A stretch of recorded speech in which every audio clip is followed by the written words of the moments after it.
Bismillah. Assalamualaikum warahmatullahi wabarakatuh.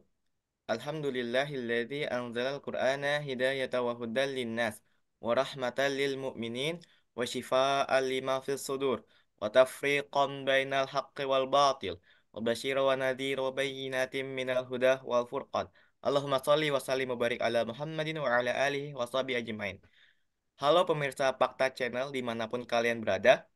Semoga senantiasa dalam naungan limpahan rahmat rizki, ampunan Allah Subhanahu wa Ta'ala. Seperti biasa, pada malam ini kita akan membahas sebuah isu yang menarik, yaitu mengenai judi online.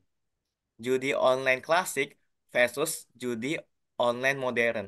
Nah, seperti yang teman-teman tahu ya, bahwasanya judi online ini kian marak di berita.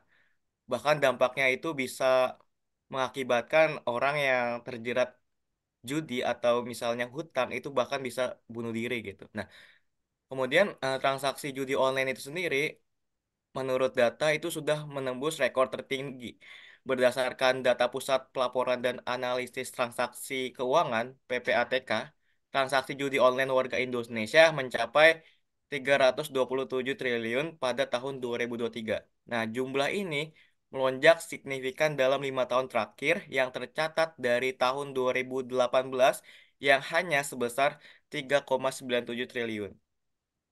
Nah, di samping itu, model pasar paham, model pasar saham, falas, obligasi, dan lain-lain masih tak tersentuh karena dianggap legal oleh pemerintah. Sementara judi online, slot itu dianggapnya masih ilegal gitu. Apakah kedua model ini memiliki kesamaan atau bagaimana? Nah, simak penjelasan lebih lanjut bersama Ustadz Yuwana Tributomo yang alhamdulillah sudah hadir bersama kita. Sebelumnya kita sapa dahulu beliau. Assalamualaikum warahmatullahi wabarakatuh. Apa kabarnya Ustadz Yuwana? Waalaikumsalam warahmatullahi wabarakatuh. Baik. Alhamdulillah, Bung Laga, sehat, harus sehat. Harus sehat ya, Ustadz. Ya, Iya, harus iya. sehat untuk membongkar kemaksiatan dan kezoliman penguasa ya, Ustadz. Siap. Masya Oke. Allah. Nah, Masya Allah. terkait fenomena tadi nih, Ustadz, judi online. Kan sekarang banyak ya, Ustadz. Nah, menurut Ustadz bagaimana nih, Ustadz? Ya, silakan penjelasannya. Ya, saya langsung mohon izin share screen ya. Assalamualaikum warahmatullahi wabarakatuh. Pemirsa Fakta Channel yang berbahagia. Raditu billahi robba, wabil islami dina, wabi Muhammadin nabiyya wa rasulah. Rabbi sidni ilma, warzuqni fahma, Rabbi syrah li sodari, wa yassir li amri, wahlul 'uqdatam min lisani yafqahu qawli. Imani fiddin rahmatullahi alaikum. Para pemirsa Fakta Channel yang berbahagia dimanapun antum berada. Pada malam hari ini alhamdulillah kita diizinkan Allah untuk membedah satu kasus terkait judi online klasik versus modern. Tetap dalam skema kajian kita dakwah ekonomi Islam dengan 4 pokok bahasan.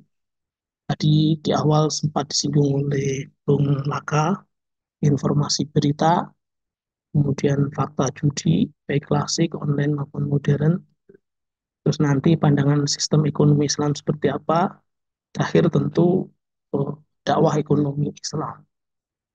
Gimana filah rahmatullahi alaikum kalau kita lihat informasi berita di media massa kita, media massa nasional terutama, promosi judi online itu bahkan sudah melibatkan influencer ya. Ada selebgram Bandung diciduk polisi gara-gara memasarkan atau mempromosikan judi online. Terus kemudian di Cianjur ini 1 hari yang lalu ya, di Cianjur tertangkap pengelola 3 situs judi online. Satgas judi online akan fokus menindak bandar. Jadi banyak sekali informasi-informasi yang ada di media massa kita di awal-awal bulan Mei kemarin sampai beberapa waktu yang lalu juga masih kemudian Jakarta ya informasi dari PPATK tadi disebutkan oleh Bung Laka mengungkapkan temuan perputaran uang di bisnis judi online ini ada 327 triliun uang beredar sepanjang 2023 tahun yang lalu ya. Terus total akumulasi perputaran dana tahun 2023 yang terkait dengan judi online PPATK menemukan nilai sejumlah 327 triliun rupiah dalam 168 juta transaksi. Oh, Masya Allah. Itu disampaikan hari Rabu hari Rabu 10 Januari 2024 awal Januari itu awal awal tahun itu. Tuh. Oh ya, ya Masya Allah ya, memprihatinkan sekali. Penduduk Indonesia yang mayoritas Muslim ternyata banyak kecanduan judi online gitu ya. Bahkan Menko Polhukam Pak Hadi Cahyanto itu mengungkapkan transaksi judi online di Indonesia itu meningkat 3 bulan pertama 2024 itu Januari, Februari, Maret, April, ini sekarang bulan Mei itu perputaran uangnya mencapai 100 triliun. Itu. Laporan PPATK tadi 3,2 juta warga negara bermain judi online ya. Masya Allah. Nauzubillah min dzalik ya. Berdasarkan survei Drone Emprit, sistem monitor dan analisis media sosial, Indonesia menempati peringkat pertama sebagai negara dengan warga pengguna judi online terbanyak. Nauzubillah. Nah, ini filah rahmatullahi alaikum, kita analisis ya fakta judi klasik online maupun modern ya. Jadi disebut judi itu dalam bahasa Arabnya bisa istilah maisir atau kimar. Al-kimaru atau al-maisiru wa kullu la'ibin yashtaritu fihi ayakhudal ghalibu minal maghlubi syai'an. Jadi judi itu adalah setiap permainan al-qimaru kullu la'ibin setiap permainan yang mensyaratkan pihak pemenang mengambil sesuatu harta dari pihak yang kalah. Itu judi. Jadi dari definisi itu ada paling tidak ada 4 unsur ya. Pihak yang terlibat, yang berjudi, nanti yang menang dan yang kalah, otomatis pemain yang menang dan yang kalah.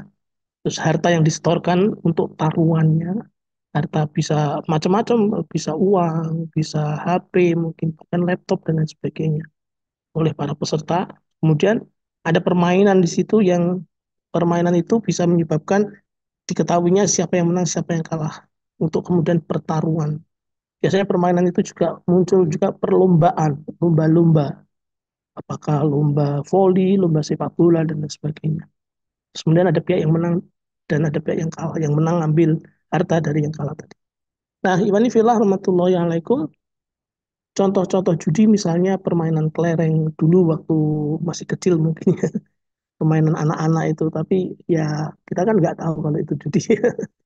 Astagfirullahaladzim ya. Senang gitu loh. Tapi ya ternyata setelah ngerti berpikir itu judi. Maka jangan dibiasakan. Ada taruhan di situ ya. Jumlah kelereng. Misalnya 5 kelereng diadu gitu. Yang menang mengambil semuanya itu. Dilemparkan ke mana? Ke lubang kecil gitu. Kemudian main remi atau domino dengan taruhan. Misalnya ada 4 orang bermain ya dengan mengumpulkan taruhan masing-masing 1.000. Kemudian yang menang mengambil semua. Jika terkumpul dari 4 orang tadi 4.000. Dan juga sabung ayam, adu domba, di bola, yang online ini kan, yang online togel ya, toto gelap, judi roulette, kasino, termasuk yang modern tadi yang disebut pun nakal tadi, karena belum ada, kalau sudah legal itu ya masuk obligasi, pasar saham dan lain sebagainya. Nah, ini fila rahmatullahi alaikum. Jadi secara sekilas dampak judi online itu pertama ketergantungan. Ya, judi online bisa menyebabkan kecanduan yang serius itu. Orang yang kecanduan judi mungkin menghabiskan banyak waktu dan uang untuk berjudi, bahkan sampai merugikan kehidupan pribadi, keluarga, karir mereka. Ada beberapa berita di media massa itu bahkan eh, me, apa, menyasar mahasiswa dan pelajar sampai menggadaikan harta orang tuanya untuk demi main judi online. Alhamdulillah semua. Kemudian kerugian finansial, kesehatan mental, kerugian interaksi dengan dengan circle-nya, dengan temannya gara-gara kecanduan judi ini, dia bisa bisa lepas dari interaksi keluarganya, bisa menarik diri dari keluarga dan teman-teman mereka karena terlalu asik main slot itu. Jelas masuk masalah hukum. Nah, masalah hukum ini kalau kalau yang tidak legal memang akan terjerat oleh masalah hukum, tapi kalau yang legal nanti akan kita bahas sambil kita diskusikan ya. Itu ya. Ada judi klasik yang tanpa izin ya, tidak legal, seperti yang tadi saya contohkan, sabung ayam, adu domba, slot, ini yang sifatnya online. Tapi kalau yang legal itu disebut modern tadi kata Bung Laka tadi itu, ini macam-macam ya, ada apa, pasar derivatif, pasar modal, sukuk kayak sukuk itu harus hati-hati betul ya Allah dari saham. Nah, Iwanifillah rahmatullahi alaikum, saham dan pasar modal ini termasuk termasuk bisa masuk kategori judi ya. Ya, kalau kita lihat memang eh, kehidupan masyarakat Muslim sekarang ini kan sudah keluar dari habitatnya yang asli gitu loh. Masyarakat Muslim tapi tinggal di masyarakat sekuler, sistem sekuler. Jadinya ya seperti ini gitu. Jadinya ya kita itu seperti seperti hidup hidup di daratan, ikan yang hidup di daratan lama-lama bisa meninggal dunia kalau kita nggak kuat iman. Alhamdulillah itu. Terus kemudian padahal dulu ketika masyarakat Islam, kaum muslimin tinggal di masyarakat Islam itu orang diizinkan ke pasar itu kalau dia sudah mengerti hukum-hukum pasar, sudah mengerti timbangan halal haram itu. Khalifah Umar bin Khattab bahkan pernah mengizinkan, dia tidak mengizinkan pedagang manapun masuk ke pasar kaum muslim kecuali dia telah memahami hukum-hukum muamalah itu.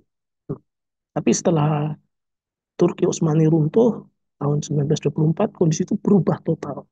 Itu. Walhasil kaum muslim akhirnya hidup dalam sistem ekonomi yang jauh dari Islam. Artinya sekarang diatur di dalam kapitalisme, aturan-aturan kapitalisme. Termasuk munculnya sistem perbankan, pasar modal, ya, al-awrok atau al-maliyah itu. Jadi kaum muslim hidup tidak pada habitatnya. Nah, imani filah rahmatullahi alaikum, kalau kita lihat saham ya, bukan fakta yang berdiri sendiri, ya saham itu fakta yang terkait dengan perseroan terbatas dengan PT, kemudian permodalan ya, instrumen untuk mendapatkan modal dalam pasar modal, instrumen yang diperdagangkan adalah surat-surat berharga atau sekuritas itu yang disebut saham, obligasi, termasuk instrumen-instrumen turunannya atau derivatif. Makanya kemudian disebut pasar derivatif itu karena pasar turunan-turunan. Jadi saham adalah surat berharga yang merupakan tanda penyertaan modal pada perusahaan yang menerbitkan saham tersebut. Di kalau belajar pasar mikro makro itu, di situ ada pasar barang dan jasa. Nah, ini pasar modal. Pasar modal itu penyertaan uang dengan uang. Intinya untuk mendapatkan modal itu menjadikan uang sebagai komoditas itu. Itu selain terkait dengan pasar modal, saham juga terkait dengan PT, perseroan terbatas, sebagai pihak yang menerbitkannya. Jadi yang menerbitkan saham itu hanya PT. Selain itu tidak bisa untuk menggali modal. PT ada dua, PT tertutup dan PT terbuka. Ini khususnya PT terbuka yang kemudian dijual belikan atau go public yang kemudian dijual belikan secara terbuka di bursa efek. Maka perusahaan itu dikatakan telah menjadi perseroan terbatas terbuka atau TBK itu. Taiwani filah rahmatullahi alaikum itu. Kemudian muncullah pasar modal, ya, tempat di mana modal diperdagangkan antara pihak yang memiliki kelebihan modal atau disebut investor dan orang yang membutuhkan modal atau emiten ya untuk mengembangkan investasi tadi. Dan ini diatur di dalam Undang-Undang Pasar Modal tahun 1995. Jadi pasar modal itu didefinisikan sebagai kegiatan yang bersangkutan dengan penawaran umum dan perdagangan efek, perdagangan bursa ya, perusahaan publik yang berkaitan dengan efek yang diterbitkan, serta lembaga dan profesi yang berkaitan dengan efek tersebut. Jadi ada 5 pihak yang emiten atau PT yang menerbitkan pasar tadi, menerbitkan saham tadi, kemudian perantara, dan badan pelaksana pasar modal antara pedagang saham dan investor. Nah, Iwan Fila rahmatullahi alaikum, dalam pasar modal, proses perdagangan efek atau saham atau obligasi itu terjadi melalui tahapan pasar perdana. Jadi awal kali sebelum munculnya pasar sekunder, sebelum munculnya bertingkat-tingkat itu disebut pasar perdana karena penjualan perdana saham dan obligasi oleh emiten tadi pada para investor tadi terjadi pada saat IPO, Initial Public Offering, ya, penawaran umum pertama kali. Ketika PT sudah menerbitkan saham, menerbitkan kertas-kertas untuk dijual ke pasar dalam rangka mendapatkan modal, itu maka kemudian ada pihak-pihak yang kemudian membutuhkan, tapi tidak bertemu secara langsung, tidak bertemu secara fisik, bertemunya di bursa, itu melalui pihak perantara seperti tadi saya jelaskan di atas tadi. Dari penjualan saham dan efek di pasar ini, eh, pihak emiten kemudian memperoleh dana yang dibutuhkan untuk mengembangkan usahanya. Jadi jual belinya jual beli di dunia maya, otomatis online. Nah, itu itu pasar perdana. Kemudian ada pasar sekunder, pasar yang terjadi sesaat atau setelah pasar perdana berakhir. Setelah kemudian laku saham tadi itu tidak langsung kemudian dimiliki, berhenti gitu enggak, tapi kemudian diputar lagi itu. Dan saham atau obligasi tadi itu dibeli investor dari emiten, dari penerbitnya, dari perantara dari PT yang kemudian menjualkan saham tadi, terus dijual kembali saham itu, obligasi tadi kepada investor lainnya. Baik dengan tujuan mengambil untung dari kenaikan harga atau capital gain, maupun untuk menghindari kerugian atau capital loss. Jadi perdagangan ini disebut sekunder. Saat perdagangan yang kemudian bertumpuk-tumpuk begitu. Secara reguler terjadi di bursa efek. Ya. Dan itu setiap hari, bahkan mungkin sudah bahkan setiap jam terjadi, bisa terjadi. Itu. Iman fillah rahmatullahi alaikum. Bagaimana pandangan Islam terkait jual beli saham dalam pasar modal ini? Jadi para ahli fikih kontemporer sepakat ya bahwa haram hukumnya memperdagangkan saham di pasar modal dari perusahaan yang bergerak di bidang usaha yang haram. Dan misalnya bidang produksi minuman keras, PT, bahwa industri bisnis yang memproduksi minuman keras, maka ketika dia menjual saham-sahamnya tidak boleh diperjualbelikan. Artinya kalau membeli saham itu ikut ikut andil dalam produksi minuman keras tadi. Misalnya juga bisnis bisnis babi, ya, bisnis babi itu juga karena babi haram. Maka kemudian ada kaidah al wasilatu ilal harami haram, termasuk juga industri hiburan, ya, kasino, perjudian, prostitusi dan lain sebagainya. Tuh, dalil yang mengharamkan jual beli saham perusahaan seperti ini adalah semua dalil yang mengharamkan segala aktivitas tersebut. Misalnya al-wasilatu ilal harami haramun. Kalau ini semua ulama sepakat. Ulama fikih kontemporer terutama ya itu sepakat. Namun jika saham tadi diperdagangkan di pasar modal, tapi perusahaannya tidak bergerak di bidang yang haram, tapi bergerak di bidang halal. Misalnya bisnis transportasi butuh modal, membuat menerbitkan saham, sahamnya dijual di pasar modal. Kemudian telekomunikasi, produksi tekstil dan sebagainya. Itu yang seperti ini khilaf ya. Ada yang nyebutnya halal, ada yang menyebutkan tidak boleh. Tapi ini sebatas transaksi jual beli sahamnya tadi pada pada apa? Pada produk yang diterbitkan oleh industri halal, ya. Industri transportasi misalnya atau industri telekomunikasi, industri tekstil dan lain sebagainya tadi itu kan halal, produk-produknya bukan produk-produk haram, bukan produk-produk najis gitu, kan. Itu. Tapi tidak melihat, ini ulama ada yang membolehkan kalau begini. Tapi ulama ini rata-rata dia tidak melihat bentuk perusahaannya yang PT itu, tidak melihat itu. Padahal ini yang harus jeli betul dan